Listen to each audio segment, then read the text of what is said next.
Hey everybody, thanks for tuning in.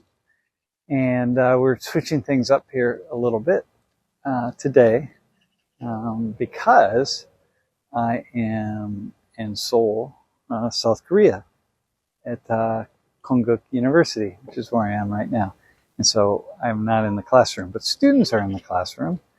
And they're going to be watching an interview, a video that I did with Dr. Lori Mulvey, who's my collaborator, has been my collaborator for 30 plus years, almost 35 years, and is also my wife and the director at World in Conversation Center for Public Diplomacy.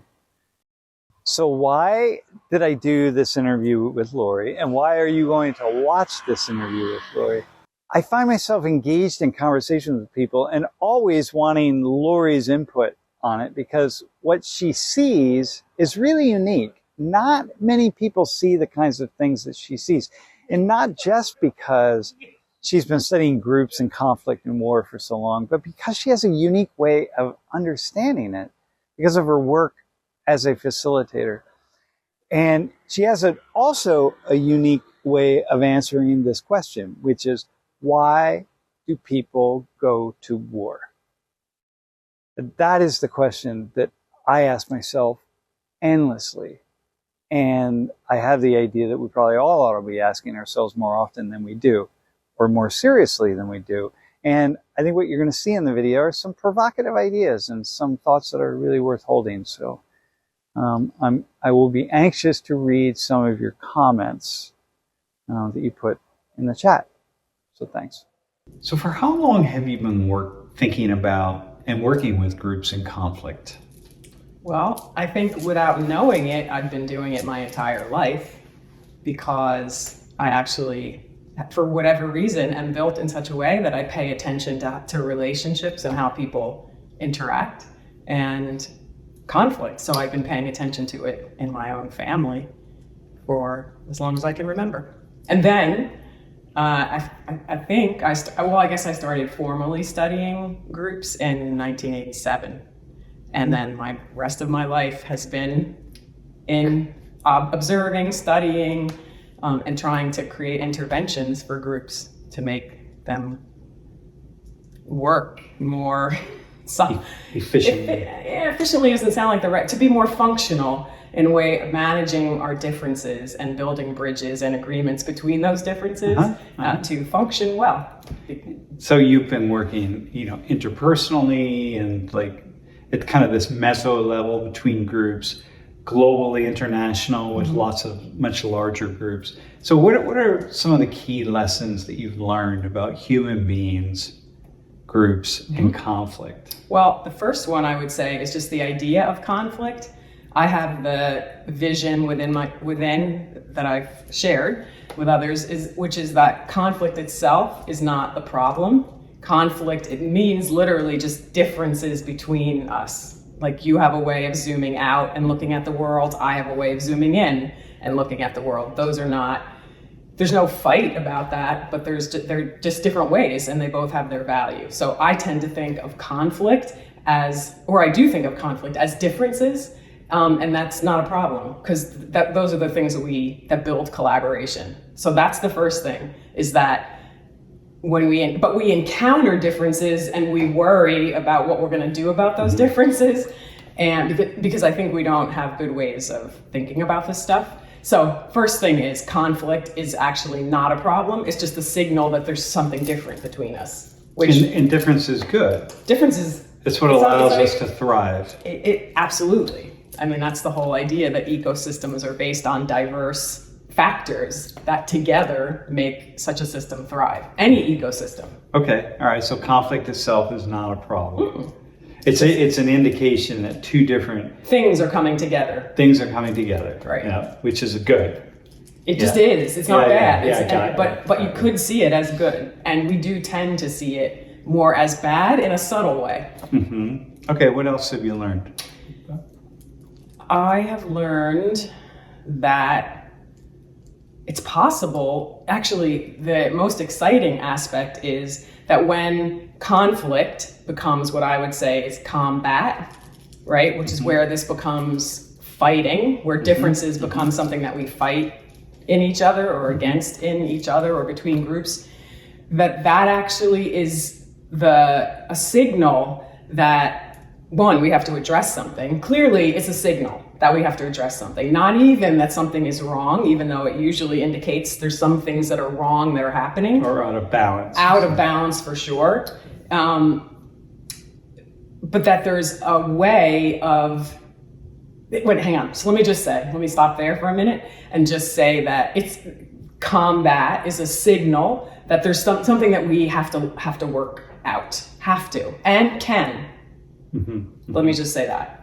Okay. But what I've also learned is that it requires, most times when we get to that point of combat, and it's repetitive, because that's when it matters most. Like if you have an argument with your sister over something, and you just, you fight, and then you figure it out, that's okay. You don't need anything more than that. But if it's a repetitive relationship that's always in combat, or something in the social world that we just cannot address because of the combat around it between groups, then that's actually a signal like, okay, we need actually some professional or studied help in this. We need some kind of intervention. And I think we don't usually realize that. And I don't mean like military intervention, but I mean actually people who know how to work with the fight between us. So when I think about systems kind of being out of balance and they're being Systems?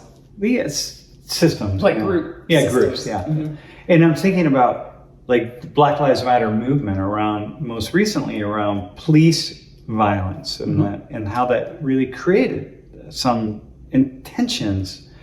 So you would say, well, that's a signal that something was out of balance in some way. Usually for a long time. I think even between individuals or within a family, right? I always make the comparisons between larger social groups and then what we see interpersonally. It usually means that when you have something that just feels unsolvable, right, or is unsolvable, that it's been going on for a long time. And humans, what I've observed, they tend to do a good job at accepting things that they don't feel right. So somebody does something and it's sort of an offense against you feel, or you've been dismissed on the interpersonal level, or even oppression or victimization of all different levels in a societal way. People tend to do their best to accept and to work with, and to maybe for some of it is because they don't want to deal with the problem. But the point is, people do a really good job of mostly trying to get along and pushing aside their discomforts. And then so that's why I say that usually when something becomes visible, that you can see there's a fight, it's been going on for a long time. Got you. It's not just a one-off. It's not new. So like the George Floyd and Black Lives Matter reemergence in 2020, this was not like, oh, suddenly something happened. Out of the blue. Yeah, no, it was a flashpoint that made us have to see that something was intolerable. This couldn't keep going. And made police and police systems to really look at some things also. But in these moments, things can swing really far in a different direction. Yeah. Which you would say like, okay, hang on, now we got to come back somewhere. Yes, and I saw a really interesting quote about peacemaking, actually, that it involves disrupting injustices without creating further injustice. Oh, yeah. And I think that's what you're pointing to. Hey, so can you say something about conformity? You were pointing a couple minutes ago to conformity, combat, and the flip side is conformity, which you would argue, I think, is equally as problematic as combat. In a way, it's hard to see the difference on some level, because how I see conflict and collaboration as on a fulcrum, right? When people meet their differences and then figure out ways to work together, sort of in the center of the fulcrum where things are in balance, right? Okay. But where they're just constantly going back and a dynamic between you and I are different, conformity. we figure out how to work with that, and we keep going. And that's just life itself. Which is what people do all the time, all day long. Every minute. Yeah, because no one is you. No one is a clone of you or me or anyone else. It's happened so subtly and quickly like the car almost cuts us off, but doesn't cut us off, and we feel like, oh, and then we let it go. And that it's just a constant. Yeah, and many times it's not bad. It's like, oh, I love the fact that you know how to do this thing, and and I do it this other way, but I'm enjoying. In fact, we are drawn to people in ways that are different because they're different, right? So yeah, but that's happening all the time. And when we're encountering our differences and making agreements almost, or dancing with those differences, that's on the fulcrum imbalance, a dynamic movement, but we're in balance. We in groups are in balance. Combat, so is when conflict is not integrated between us and is becomes problematic, and you move further down this fulcrum and things are now out of balance, is how I see it, right? Because now you want to fight those differences, you want to change what's happening in the other group in society, and now that force is out of balance. Or like you're in more of the extreme of conflict. But what's on the other side of collaboration, conflict and collaboration over here, is conformity, which is where people are sort of forced to go along or won't belong if they don't go along. So now you're out of balance over here, right? You're not just collaborating, finding ways to work together. It's like, I have to go along with you. I'm required to go along with the group in order to belong or to be okay, which if you start to look at, again, so here's the other side out of balance, but you start to look at conformity and combat, they really have very similar processes, which is like us and them, conforming, like I'm with the group, I'm not with that group, right? Or it's about us and them, it's about me over you, right? So there's stakes of if I'm on the wrong side, sides are a huge aspect of that. So the point is conformity, going along with the group, looks a lot like fighting, because fighting also divides people into groups. And is it true, or do you see that if you conform long enough, doing things that you don't really want to do, but eventually it's going to lead to combat at some level? There's that aspect as well, but when you just think of it in groups, people who are conforming to a group, an idea, a set of principles, often find themselves in a place where they are othering another group. And once you have this group and this, you have people dividing into groups, which is what over here combat is, two groups dividing. You have, it's the seeds of war. Well, hang on, you go back and restate that, because this is it's a provocative idea. So conformity, how is conformity divisive? Like, say that again. It's because when you're going along with an idea, with a principle, with a group, right, you do that to the exclusion of other ideas or other groups or other ways. You're right? And so what you immediately have is going along with this group, with what becomes a group, and then there's another whole set of things which you might actually see as valuable or meaningful or good ideas, but you don't go over there because you're with this group. You're going along with this idea, with this flag.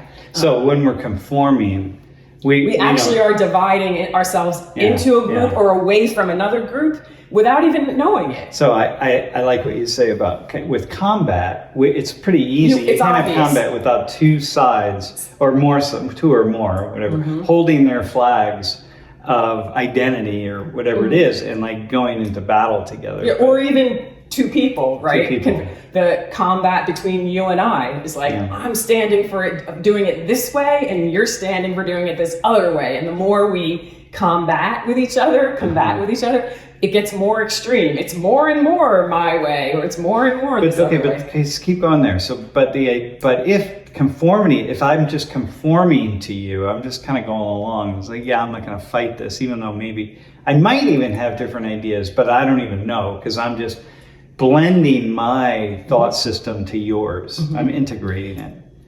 Yeah. And then what? Like, how is that problematic? Because it seems like, we're all just kind of... It's not problematic on a certain level, right? It's just that if you're someone who's looking at groups in combat, I would say, or groups in conflict, the way we usually say it, then we have to look at what are the processes that create that. And without us even realizing it,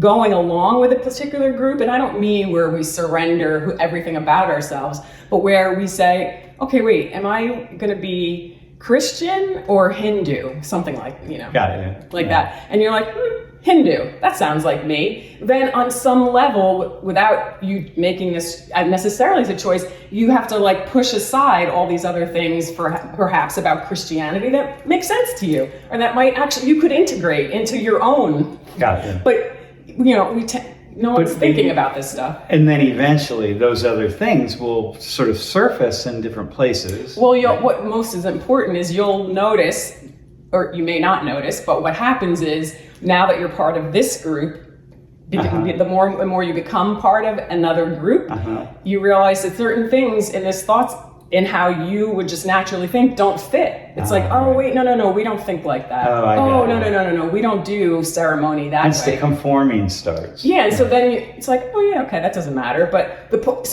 conforming. So that's how we as individuals go along with a group, which feels right and good, and it often is right and good. But it creates the us. It creates the us, which is again great, belonging. Yeah. But the other side of that is them. There's always a them if there's an us. And again, fine until or unless those groups find themselves directly at odds in some way. And then what tends to happen is more conformity. Right? Conformity meaning going along or being part of your group, right? This is like group identity. Anyway. So I want to go in a different direction. First, I want to just respond or see if you can go further about one thing. This usness is valuable for human beings, right? Yeah, it's like the basis of sociology, socialization to allow human beings to get along. Well, survival, right? Yeah. This is like we talking about like humans are pack animals. Yeah. And part of our survival is belonging to a group. And teaching one another about how to do certain things so that we do them together. We're not like fighting ourselves into oblivion. Yeah, but I think I'm even saying just at the level of survival, right? A family group of whatever sort is part based on that we have these infants that come into the world that actually need to be cared for.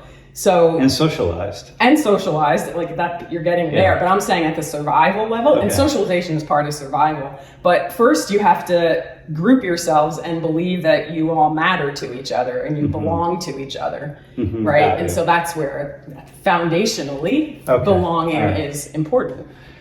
Okay, let's go in a different direction. I want to talk about traitors. And you kind of alluded to this a little bit. Yeah, that's true. Traitorous thinking or action. So wait, let's just pause on that word traitor for a second because it's not something anyone wants to feel or be, usually. I mean, I don't know how many people decide, like, I'd like to be a traitor. No, there's nothing positive associated with that word. So I just want to pause on like, okay, now we're going to talk about something that's like, whoa, this is something no one wants. Yeah, that we all turn away from. So what's in this world of combat, conformity, conflict, collaboration, where do traitors fit in? Like, what is that? Why is that important? It's important because because so much of what combat is about, groups in conflict, if you want to say it that way, is belonging to a team, to a group, having chosen or having just inherited not an identity, but a place in a group. Right? You're just born in a country and you're just a citizen there. So, so you're part of that group. And that means that you're going along with, just by being born, just by living, a certain group, right? And so to be a traitor is to, on some level, reject or betray the citizenship into any group, right? Whether it's a national group, your family group. And so being a traitor is so many things. So I'm using it in a really big way, in the same way that I use the term war, like the war between us, right? To me, I'm thinking of the processes underneath it, not a military or government declaring war. So anyway, traitor is when you betray what your group or your people, your tribe decides is the right thing or what you're supposed to do or whatever, right? That can happen. That's happening all the time, really, right? But we pretend that we're not a traitor to our group by not telling people what we really think or by not doing what we really want to do. And we can go on from there. But so a traitor basically is just a person who betrays the ideals or processes of their group. So when I think about, so let's stick with, let's just stick with this traitor idea. Because I'm thinking about what's going on a lot with this current war in Israel and Palestinian territories in Palestine. And I'm thinking about my conversations that I keep having with people who are able to see things or about the other side, right? Is supporters of Israel or people who primarily support Israel will say, yeah, I can see what's going on with Palestinians, but not speak that out loud. Or supporters of Palestinians will say, yeah, well, I can see why people would be really angry, or I can understand why. Why the Jewish people needed a homeland, or needed a homeland, or Palestinians lost their homeland, or all these things, but they don't say them. Can you just say, like, what's going on? Like, what's the problem here? Well, there's no room to say anything. Again, I'm not speaking directly to that particular that war and all the devastation of it, but just as someone who looks at groups in conflict, there's no room to say anything, really. There isn't much room, because you're either on this side or you're on this side. Really, and not that that's true, but that is how the world operates, or that world operates when people are in such intense conflict, right? So, I mean, it's similar to a divorce. I mean, a really conflictual divorce, for example, there is no, well, dad kind of had a point about this thing, or mom really made sense when. You don't say any of that. You learn pretty quickly as a child in that family that you don't say that to the other side. You can think it, you can notice it, you probably do notice it, because for the most part, humans are doing things to each other all the time, and we have like multi-party blame in most circumstances, right? But once things divide, then there's no room for the middle. The middle is sort of like, it's like this place of compromise and two-sidesism. Exactly. Yeah. And that's why you hear people saying there are no two sides. Right? Because rhetorical, it's rhetorical, but it's the way it works when humans are in deep divides. And so so the traitor is the person who is betraying either side that they were supposed to be on, right? And so, and what we most need when people go to war with each other, whether it's marital partners, siblings, or nations, are traitors. People who will say, actually, you both have a point here. And actually, you've both done things, and I'm now speaking like sort of at the interpersonal level, both of these nations have committed crimes, or both parties have committed offenses against each other. You need people to say that, and you need people to intervene at that level, because if you just say, I'm taking this side, and we're just gonna beat this person down or beat this group down until they conform to us, what do you have? You have combat and conformity. You do not have balance. And so we absolutely need people, not diplomats who are on the side of a particular country. Who come together with other diplomats on the side of the other country. And who clearly have interests. You need actually disinterested parties. In other words, parties who are interested in the resolutions and the building of solutions together. They will always be people who do not have a stated interest, or do not appear to have a stated interest. But it So it's crazy because traders are the people that we need to help us build the world with our opponents, which is what I say we need to do all the time. And yet we know what it feels like when we all do when we're being seen as a traitor, right? When your best friend is mad at this other mutual friend and you're not mad at the other mutual friend and you're just like, well, I'm just gonna go have a coffee with our friend, and it's like, how dare you? Wait, I'm not the one in the conflict. You are. But so anyway, we know that being a traitor is not what any of us want, because it's that opposite of belonging. It's like, oh, I guess you're no longer with us.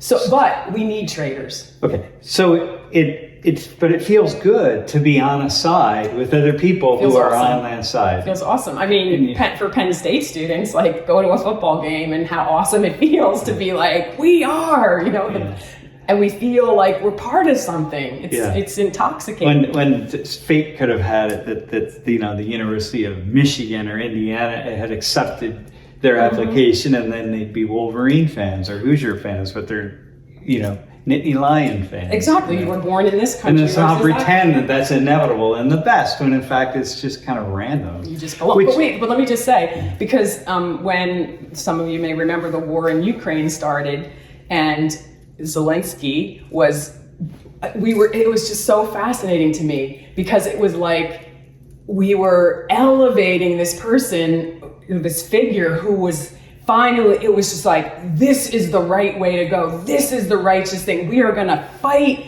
the invaders or whatever. It doesn't matter what it was. It was just that so many people were just loving how this person, as just a representative of this phenomenon, could just abandon all need for nuance. I'm not saying it was wrong or right. I'm just saying we saw him abandon it and then just become so elevated, so heroic, because he didn't have to care about nuance. He didn't have to care about the other side, because he was righteous in his position, right? I'm like, this is what we love, to be able to just belong to something without having to feel like, oh, we have to care about this other side or think about the complexity. So belonging feels awesome. I'm thinking that. So you're the kind of person, though, who would think, okay, so Penn State lost yesterday to Ohio State. Oh no, don't make me into this. No, but you're the kind of person who might say like, look at all those happy millions of Ohio State fans, and they're really happy, and like we're unhappy, but they're really happy. So is that what this is? I would see that. I mean, you don't do that actively, but anyway, listen. Let me go to. You're trying to. You're trying to make me into a traitor. Yeah. There you go. Okay, so we have about 4 minutes left, and can you say a little bit about facilitators in your work at World in Conversation? And I will have to cut you off at some point. I can just tell you very quickly that facilitators are, I haven't called them this before, but professional traders. Okay, I like that. Right. And we train people at World in Conversation to become this. I've never told anyone that though before, so I guess I don't know if that's a good or a bad thing. But we are trained to intervene in highly conflictual or combative and actually conforming moments or relationships between people, and our ability to go in and ask the questions that you're not allowed to ask. We talked about all those things, like you see your parents in a divorce and you're like, well, you're kind of both responsible, but you can't say it, right? We're the people who are trained to go into the middle of those and look in all directions. And look in all directions, but not because it's about us, but we're like, well, just wait a minute. Can you talk about such and such and how you got, what made you so upset, or what's so offensive to you, and vice versa. And then usually it's a group when there's more people that we can find out what was it that made you react the way you did, or has you feeling that this is just the final straw. I can't do this anymore, right? Whatever.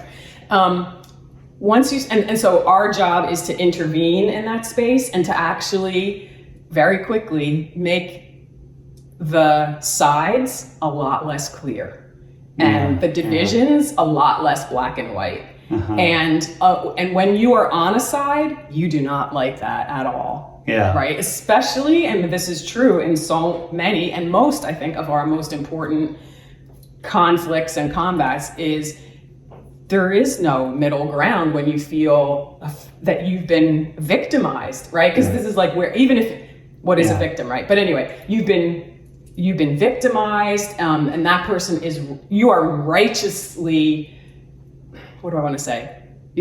There's a righteousness in your position as a victim, and there is no room for the offender or the offenders to have any nuance about them. Or we want the audience of the world to say, I've been wronged and it's your fault.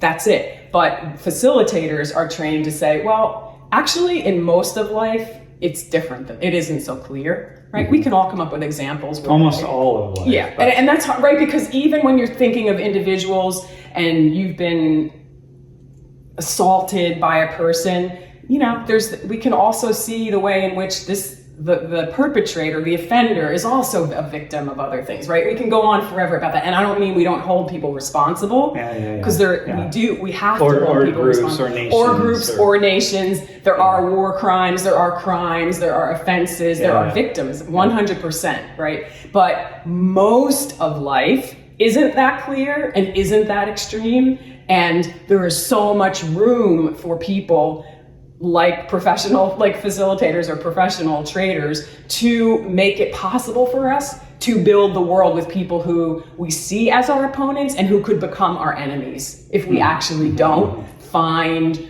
all of the gray area between us, and then take the opportunity in that process to use our differences to build the world together.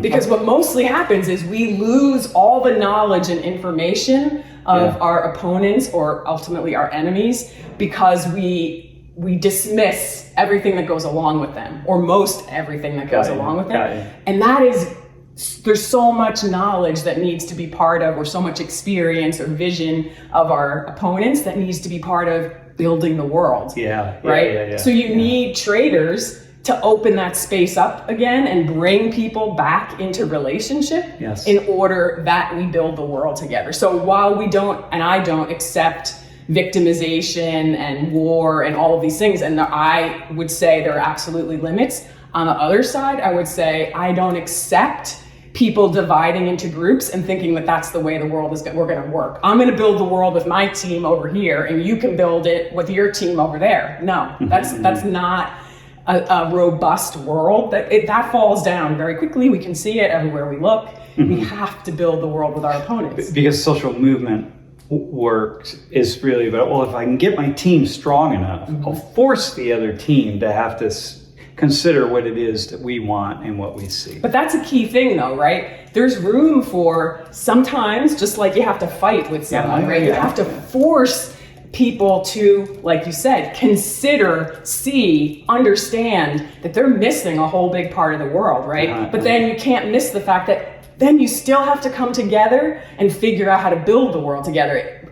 If you think you're just gonna move your movement forward with force, and now you're going to take power, and then you're going to set the world up and dismiss everybody else, because that's kind of implicit. And what has happened throughout history. Yeah, I mean, it's the same thing. It's a different kind. Like, it's whether it's non-violent or whether it's violent. That's not the way we build the world with our enemies. Do I think, though, we need to push issues forward in those ways? Obviously, we do. Absolutely. But we have to have a vision, just to say this final thing, that we need people who are trained to now help us figure out how do we actually build together. Not just say it, but do it. So, we got 30 seconds. So, the students who are enrolled in my class in Social 19 have the opportunity to join World in Conversation if they want next semester and have the entry-level facilitator training. Right. And people from the outside could read the book, right? Your book, which is online and it's free. Which is called Transforming Conflict and Collaboration. Transforming Conflict. It's about a 90-minute read. And it's just a piece. It lays out a piece. It actually lays out an argument of what a facilitator does. And it's sort of a profession that needs to be more visible. Okay, awesome. Hey, thanks.